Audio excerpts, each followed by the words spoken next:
So let's talk about Niger, okay? I have a couple of updates for you, and I'll begin with ECOWAS and their threat to invade Niger. Okay, so ECOWAS is a regional bloc made up of 15 countries. It's called the Economic Community of West African States. Nigeria, just doing France's and America's bidding here, has been pushing for this military intervention to basically send forces into Niger. And, you know, some of the countries in ECOWAS are for this, some are against. And, you know, they try to frame it like it's about restoring democracy in Niger. It's not about that. This is the you know, curated nonsense that you'll hear on Sky News or something. What they want is to restore Bazoum. They want to restore the old regime because he was very, very friendly and on good terms with the United States and with France. He is the one who allowed them to put their military bases in Niger. He is the one who has turned a blind eye to the theft of his own country's resources, notably the uranium that France has been siphoning off, you know, stealing, plundering for decades, and so desperately needs. So the French are in a very awkward position because they don't want you to understand, they don't want the world to understand that, yes, they are still a colonial power in Niger and in West Africa. So instead of the French saying, well, you know what, we're going to come in and you know, get Bazoum out and put him back in power, what they're doing is they're moving through ECOWAS, okay? So they make it look like, oh, look, it's the Africans who, they by themselves, you know, they of their own accord have acted with benevolence to restore the rule of democracy, right? That's what they want it to look like. Because, you know, the optics have changed today. Yes, colonialism is still present, but they don't have, you know, they can't act with the same boldness that they used to. Now ECOWAS is split. They came to a decision after the deadline passed. The deadline was August 6th, right? So they basically told Niger, they told the junta, the military junta in Niger, you either restore Bazoum or we're coming in. The clock is ticking. It's midnight. Bazoum is not back in power. He's still, you know, under house arrest. And ECOWAS did nothing because they can do nothing. Like I said, they are split internally, okay? So even despite passing this decision, it doesn't mean anything. On top of that, they were supposed to have a meeting in the last 24 hours. Also didn't take place, but they're saying, oh, there were some technical errors or something. The other thing you have to consider is that Niger's military, Niger, they are very, very seasoned fighters. Remember, up until this point, up until the 26th of July, the United States and France, they put their bases, they put them in multiple African countries, and the French were kicked out, right, of Mali and Burkina Faso. But specifically in Niger, they considered Niger to be their strongest ally in the fight against jihadists, right? Jihadists, which, guess who created them? The United States and France. This is a very confusing situation for them because they want to, you know, they want to appeal to the troops that they have invested in, that they have helped train, right? Oh, you're our friends. And now they realize that actually they are not viewed as friends and they are not welcome in Niger. And I'll get to that in a second. It's very, very important about one of the generals leading this coup and his relationship to the Americans. Let me just show you the reaction from the people in Niger to the sanctions that ECOWAS have put on Niger, to the travel restrictions, the travel bans and freezing of assets, and by the way, Niger themselves have closed the border and closed the airspace in response to this threat of a military intervention. But let me show you the people of Niger what they have to say. Là aujourd'hui pour vraiment exprimer notre mécontentement par rapport à la décision de la CEDEAO qui menace. In French, ECOWAS is CEDEAO. Attaquer le Niger, nous on n'est pas d'accord. On n'est pas d'accord aujourd'hui, on ne sera pas d'accord demain. Nous on veut la paix parce que dans ce pays-là, nous on vit en symbiose. Tout le collectif de communautés de l'espace CEDEAO résident au Niger vit très bien avec des autorités nigériennes. Et nous, on soutient les nouvelles autorités. La patrie ou la mort, nous vaincrons. Nous leur disons de privilégier les voies diplomatiques. Il faut privilégier les voies diplomatiques. Il y a toujours des solutions diplomatiques pour résoudre ce genre de problème, parce que ce n'est pas la première fois que ça arrive en Afrique et dans la sous-région. Nous avons déjà des pays voisins qui ont connu cela, et le père de la nation ivoirienne disait toujours « Asseyons-nous et discutons », car le dialogue c'est l'âme des forts, non la guerre. Une démonstration à l'ensemble des pays de la CEDEAO et de tous ceux qui sont en train de prendre des mesures impopulaires et inhumaines envers le Niger qui est en train de se libérer du joug de la colonisation. Par devoir envers le peuple nigérien est conscient de la gravité du moment que vit notre pays. Very important note. You saw his name, Tiane. He is now the de facto leader of Niger. Que vit notre pays. Nous sommes toujours restés avec humilité à l'écoute de toutes les parties concernées et ouverts au dialogue pour qu'une fois l'émotion passée chez les uns et les autres, nous puissions ensemble créer les conditions d'une transition apaisée devant déboucher dans un délai relativement court et raisonnable à des élections générales, mais surtout une meilleure approche dans notre lutte contre le terrorisme et les autres maux économiques et sociaux qui minent le développement du Niger.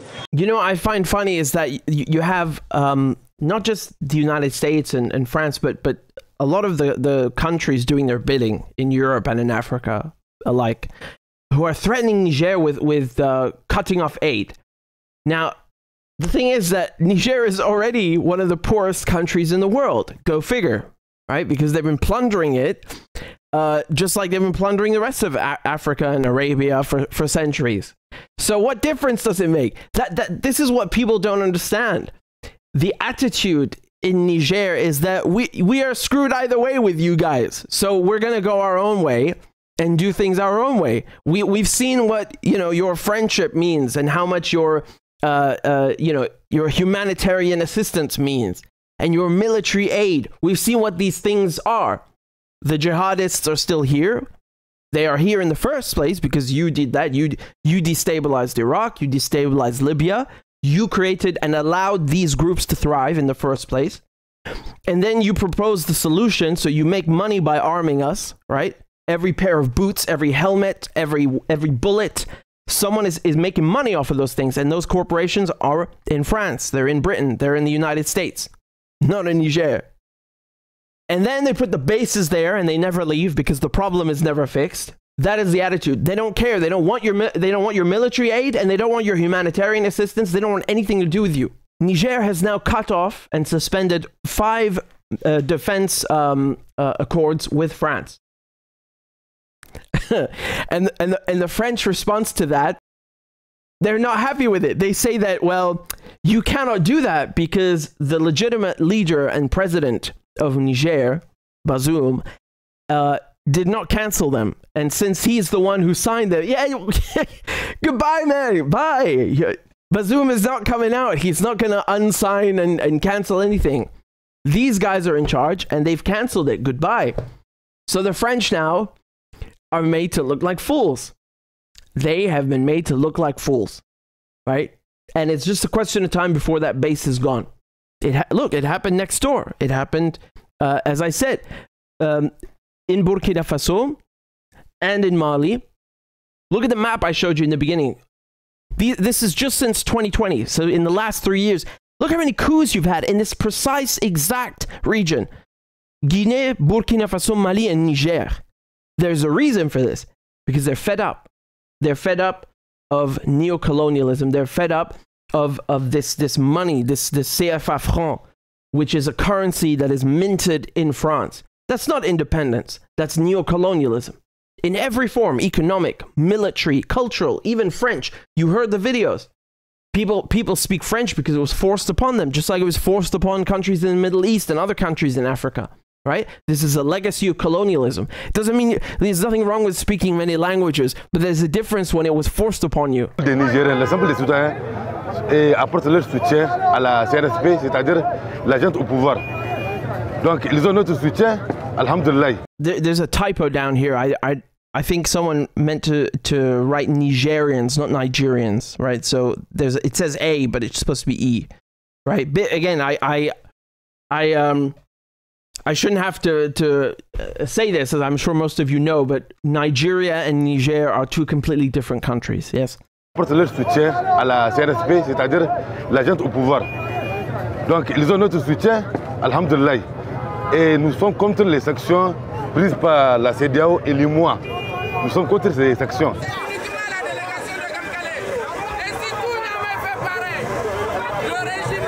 J'ai un message au peuple, plus précisément au président du CNSP. When they talk about the CNSP, that is the formal name of the junta or the coup leaders. Okay. Again, I remember playing the speech to you, the announcement on the 26th. Straight to the point. Nous voulons qu'il fasse une audit. Les gens qui ont pris l'argent de l'État, ils sont là. Ils sont dans ce pays-là. Ouais. Et il ne faudrait pas qu'ils nous déçoivent. Ouais. Le peuple est sorti, il y a une masse. Yeah, see what it says there? It says "Abat la France, vive le CNSP." So they're saying down with France and long live the CNSP, which, as I said, are the new government, right? Il ne s'est jamais produit depuis 1960. Il ne faut pas qu'il déçoive le peuple. So he's saying people that have stolen the money of this country, the corrupt ones, they're still here, right? And we don't want the new, the military leadership, the coup leaders, to let us down. That's what he's saying. You notice the Russia flags everywhere?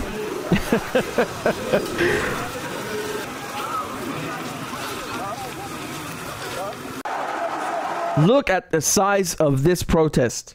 30,000 people. This is just one protest. It's just one. You got these happening every single day in Niamey and elsewhere. Right? Niamey is the capital. 30,000 people. Look at this.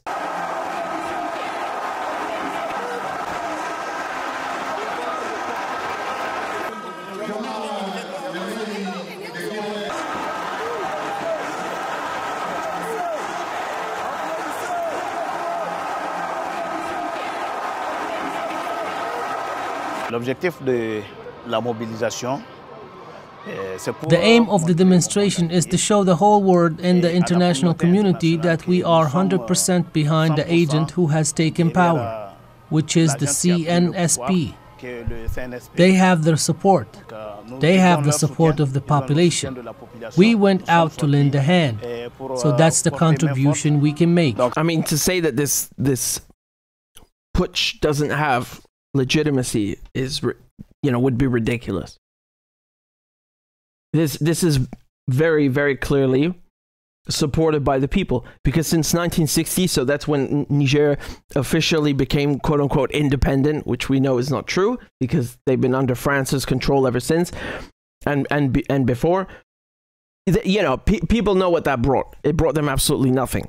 And the Russia flags are kind of funny because it shows you that the coup is a rejection of France, and the Russia flags are a rejection in general of the West and the direction that the West is taking Niger in. Again, if you look at any index, right? So Human Development Index, whatever you like, Niger is usually going to be at the bottom or the second, last country. So even in a quantifiable sense, in a statistical sense, you can prove with the numbers, you can show exactly what following France and the US has brought Niger. Fuck all. That's what it's brought Niger. Nothing. Here, some more videos, and I want to show you these because it's important you see the people there themselves, what they actually say. Mais tout sauf la France. Nous ne voulons plus de la France. La France doit... Et si même la France a honte, moi à la place de la France, wallah, je ne veux même pas parler du Niger. Vraiment, ils ont honte. Macron a honte. Et Billahi l'a dit. Wallah, je vous dis. Là, je vous assure, s'il plaît à Dieu, que ce soit Tinubu, que ce soit Macron, que ce soit les États-Unis, tous ceux qui ont une main invisible derrière les pays africains, plus particulièrement le Niger. Je me présente au nom de Issa Bahari, étudiant et citoyen lambda. Chers frères et sœurs, amis de lutte, l'éminent peuple nigérien, recevez mes sincères salutations amicales et patriotiques. Je suis Hamza Touyaye, j'ai été journaliste pendant 15 ans à l'ORTN. À cause de mes opinions politiques, j'ai dû quitter la télévision nationale. Maintenant, ce matin, je suis venu marcher avec l'ensemble du peuple nigérien. C'est une marche républicaine pour dire non à la petite France, non au petit Macron, qu'on ne veut plus des troupes françaises chez nous. I'm not surprised they fired her, right?